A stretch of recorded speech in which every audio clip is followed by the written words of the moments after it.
תודה בינתיים. עכשיו לבדיקה באמת מסקרנת מכולם. שימו לב, המזרן היקר בישראל, טכנולוגיית חלל של נאסא, נחת כאן בשבוע שעבר, הוא יעלה לכם 30,000 שקל. מולו שמנו מזרן פשוט ב-400 שקלים בלבד, והלכנו אליכם לשאול מה יותר נוח. הנה הכתבה של אפרת בראשי.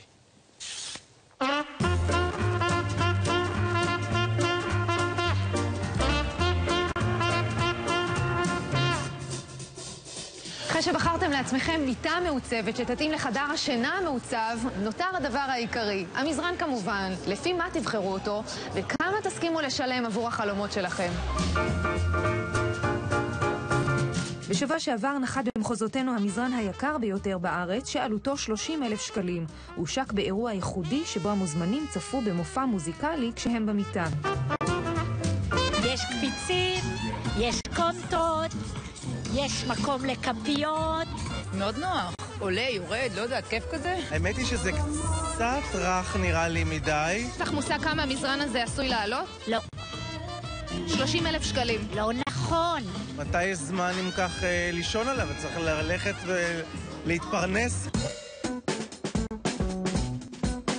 עם כל הכבוד למתנסים הראשונים במזרן החללי, החלטנו לערוך מבחן עיוור עם מזרן שעלותו 400 שקלים בלבד.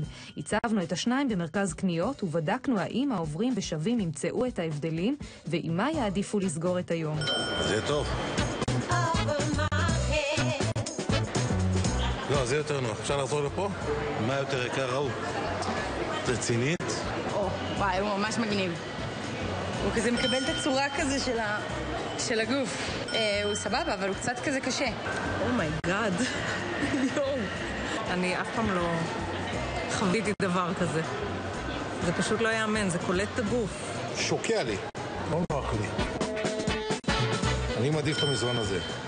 כיוון שהוא לא שוקע, הגב שנשאר ישר.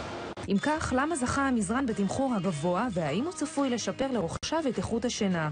אנחנו לוקחים את המדע והטכנולוגיה שפותחה במיוחד עבור נאסא ומביאים אותה לתרבות השינה האזרחית הפרטית. יכול להיות שההילה של המזרן הזה תתאים לאנשים מסוימים והם ירצו את היוקרה.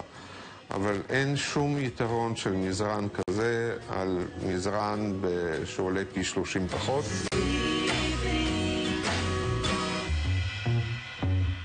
חידושים נוספים בתחום המזרנים תוכלו להשיג במחירים שפויים יותר.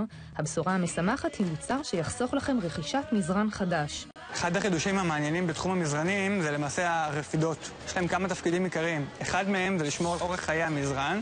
2, לשמור על סטריליזציה, שאנשים יוכלו לקבס את הרפידה עצמה ולא לעבר את כל המזרן. ושמים אותו על מזרן קיים. ושמים אותו על מזרן קיים. אנחנו מציעים מערכת שכוללת 7 אזורי נוחות. כל קפיץ למעשה הוא קפיץ מבודד. הוא לא מושפע מהתנועה של הקפיץ שמחובר אליו. בזמן שבן זוג אחד זז במיטה, בן הזוג השני לא מושפע מהתנועה שלו על המזרן. אנחנו רואים באמת חתך של מזרן שעשוי כולו מחומרים טבעיים. יש לנו כאן שערות של גמל ושל סוס. הם מנדפים בצורה טובה מאוד את הנוזלים במהלך השינה, וככה למעשה אנחנו שומרים על טמפרטורה אחידה למהלך כל השינה. מזרן לא צריך להיות אווירודינמי או אורתופדי, עשוי מזהב או עשוי ממשי. הוא צריך להיות נוח. אני לא משפיע עליי שום דבר, אני תוך שנייה ישן. לא משנה באיזה מזרון, באיזה תנוחה. מזרן פולימר, קפיצים או כזה שעשוי מחומרים טבעיים הם כנראה עניין של הרגל. אחרת, איך תסבירו את העובדה שמיליוני הודים ישנים על מחצלות קש ושם לא מדווחים על בעיות שינה חריגות?